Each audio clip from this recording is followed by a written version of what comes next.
ce lieutenant, c'est lui qui s'est chargé de la logistique du Congrès national. Hein. Brillant. Léger l'arrête, il fait savoir, Amirouche dit, on fait un échange. Vous avez un lieutenant, j'ai un lieutenant, vous lâchez le lieutenant Sahil, je relâche le lieutenant du boss. Rien du tout. Mieux, il est torturé à mort, et évidemment Godard Léger se charge de le faire savoir, et il l'amène à côté de son village, dans la vallée de la Soumane, et ils le font exécuter. Et c'est vrai qu'Amirouche, réunissant le PC du Wilaya, décide de faire exécuter le lieutenant du boss. Mais j'ai retrouvé une lettre qu'Amirouche a faite à la famille de ce lieutenant, qui habitait d'ailleurs ici dans cet arrondissement, dans lequel, madame, monsieur, nous avons le regret de vous informer que votre fils a été exécuté ce jour par un truc. Ne croyez pas qu'il s'agit d'une vengeance brutale. Enfin, il a tenu à justifier, à s'expliquer, à s'associer à la douleur de cette famille. Je ne crois pas savoir, je suis même à peu près certain, parce que j'ai essayé de trouver des traces écrites, il n'y en a pas, que l'armée française ait envoyé une lettre à la famille du lieutenant Sarkozy. Alors dans l'affaire, s'il faut voir où est le sanguinaire, où est le barbare, où est le machin, il faut peut-être essayer de regarder d'un peu plus près. Et donc je pense bien qu'il y avait une volonté de communiquer aussi, d'exploiter cette question de l'exécution d'un lieutenant qui a été exécuté à la place de notre lieutenant de la Hélène. C'est la guerre, hein, il ne faut pas non plus, c'est pas des boy scouts. Mais il avait le souci de faire en sorte que la révolution algérienne soit toujours perçue comme étant une mobilisation, la conséquence d'une mobilisation et d'une aspiration populaire. Ces hommes ont arrêté un pasteur, que j'ai connu après 62 parce qu'il est revenu, Lester Griffith. Il l'amène au PC, parce qu'il exigeait à chaque fois que l'étranger était arrêté, il fallait l'amener au PC. Il m'a dit, il est rentré dans une rage folle. C'est un homme de religion, il a sa religion, nous avons la nôtre. Pourquoi vous arrêtez ce genre de personnes? C'est pas avec des opérations pareilles qu'on mène une guerre populaire, révolutionnaire, etc. Donc il lui a dit, partez. Le lendemain, je vous accompagne. Et le pasteur dit que je peux rester quelques jours parmi vous, colonie de l'Anse. Alors je lui dis, parce que je restais à rester. Moi, ça ne me pose pas de problème. Il est resté 3 mois. On m'a dit. Et puis à un moment, Amirouche lui dit, écoutez, c'est difficile, on va subir des pressions, c'est pas facile de travailler des gens qui sont abbés. Le mieux, c'est que vous rentriez chez vous. Il lui dit, est-ce que vous avez subi quelque chose de dommageable avant? Il lui a dit, on m'a enlevé ma montre. Au moment où on m'a arrêté. J'imagine d'ailleurs que c'est pour l'empêcher d'avoir des repères horaires, hein, parce que l'ASM m'a fait ça. Donc je connais un peu plus. Amirouche prend sa montre, il la lui donne au pasteur en question. Je vous jure, quand je l'ai vu en 63-64, il fallait tout lui demander au petit pasteur sauf la montre d'Amirouche. C'est la première chose parce qu'il est revenu après. Une fois, il lui a dit autre chose. Il lui a dit, vos hommes ont brûlé ma voiture, mais c'est pas grave. C'est avec petit cachot, apparemment. Il me dit, attendez avant de partir. Il demande à Amirouche, il rédige une lettre, il la remet au pasteur, donc avant de libérer, une lettre dans laquelle il alerte à la délégation du FLN à New York, où il dit, nous avons arrêté le pasteur Griffith, malencontreusement, nous avons brûlé sa voiture, veuillez le dédommager au prix de la voiture, etc., etc. Et donc le pasteur est arrivé, il voit Mahmoud Yazid, à l'époque, avec lui, il était en prison, donc la délégation FLN à New York, c'était Yazid. Il lui achète donc une voiture au pasteur. Jamais le FLN n'a eu un retour sur investissement aussi phénoménal. Le pasteur fait 4000 km dans toutes les villes de l'intérieur des États-Unis à dire, partout dans toutes les chapelles, dans tous les regroupements, à dire, nous sommes en train de nous aligner sur une guerre perdue d'avance. J'ai été parmi les maquisards, ce sont des patriotes, c'est une armée populaire, organisée, disciplinée, etc., etc. Et un jour, il entend parler d'un certain sénateur, jeune sénateur qui passait par là, il s'appelait John Fitzgerald Kennedy. Là-bas, on a le droit de parler aux parlementaires. Donc il va le voir, il lui dit, monsieur le sénateur, voilà, je souhaiterais que vous fassiez l'écho de mon témoignage au Sénat américain, voilà ce que j'ai dit, voilà ce que j'ai dit, j'étais avec le chef, voilà comment ça s'est passé.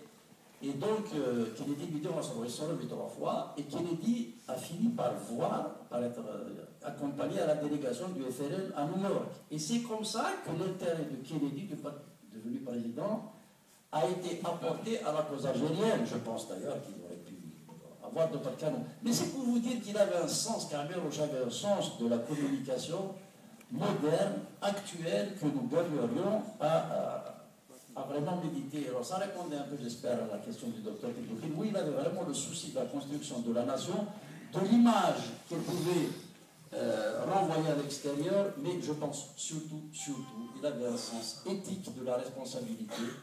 Il n'a jamais essayé de se défausser sur ses subalternes lorsqu'une action ou une exaction ou une erreur a été commise. Lorsque le père de Wassila Tanzanie a été malencontreusement tué par les gens du FLN, c'est lui qui a assumé, il a fait la lettre d'excuse à Wassila, il n'a jamais dit c'est mon chef, c'est mon sous-fifre, etc., etc. Je crois que c'était un homme d'État. Comme quoi que le charisme, c'est pas l'école qui le donne, et je vais finir en vous donnant une petite anecdote qui m'a été donnée par un autre témoin vivant, qui a été d'ailleurs un de ces cadres envoyés par Amir Roche en formation à l'étranger, c'est Mahmoud Tarbozro, qui était ministre de l'Industrie et qui était maquisard dans la Wilaya 1 d'ailleurs. Je lui ai dit deux choses. Comment est-ce que vous avez fait pour essayer de calmer les esprits lorsque vous étiez en Wilaya 1 après la mort de Boulaïd? Le problème des grands dirigeants politiques, c'est que ce sont d'excellents accélérateurs de l'histoire, mais lorsqu'ils disparaissent brutalement, ils laissent derrière eux des catastrophes, ce qui est difficile de les remplacer. Notamment d'ailleurs en zone berbère, j'en suis là. Pour nous étriper les uns les autres, chez il n'y a pas mieux. Ce qui fait qu'à la mort de Boulaïd, la tribu, il y avait des guerres tribales, il y avait l'intervention de l'armée française, et ils sont partis là-bas. Donc, cette mission pour essayer de calmer un peu les choses. Je lui ai dit, comment vous avez fait? Il m'a dit, je ne sais pas. Mais je peux te dire une chose, c'est que lorsqu'Amir Roche parle, on écoute, c'est peut-être cela le charisme. C'est Mahmoud Tarbozro qui m'a donné ce témoignage.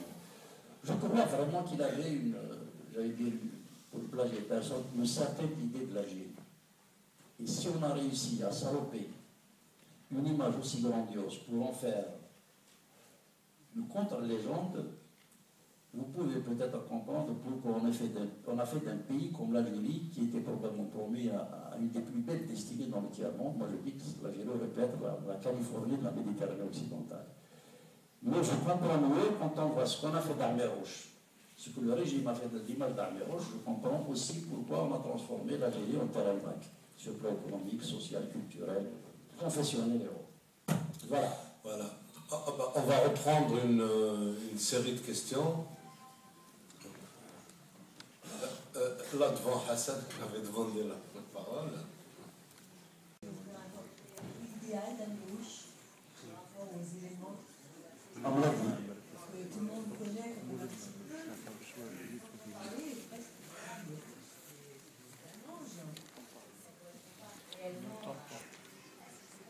Le micro. On n'entend pas. Madame est en train de dire ce qu'on m'a dit déjà. J'aurais fait un portrait, un panégyrique d'Amir Roche qu'il met à l'abri de toute forme, disons, de défaut ou d'insuffisance.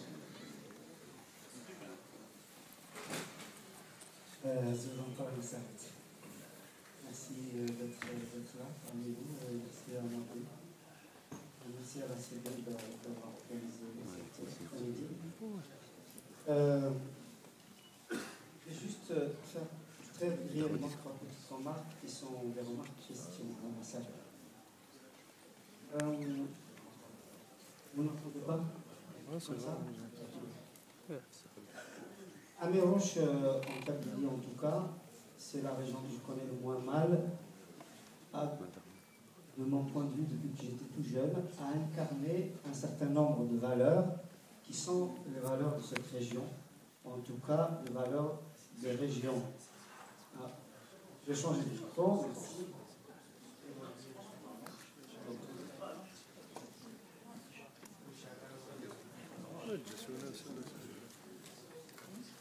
Donc il a toujours incarné un certain nombre de valeurs, notamment le courage, l'abnégation. Il y a des poèmes sur lui, des chansons, etc. Dans ce sens. Et en reprenant justement ce côté d'Amir Roche que tu as si bien décrit, à la fois tu fais un travail de démocratisation de l'histoire, et à la fois aussi, tu prends un risque. De mon point de vue, tu as toujours été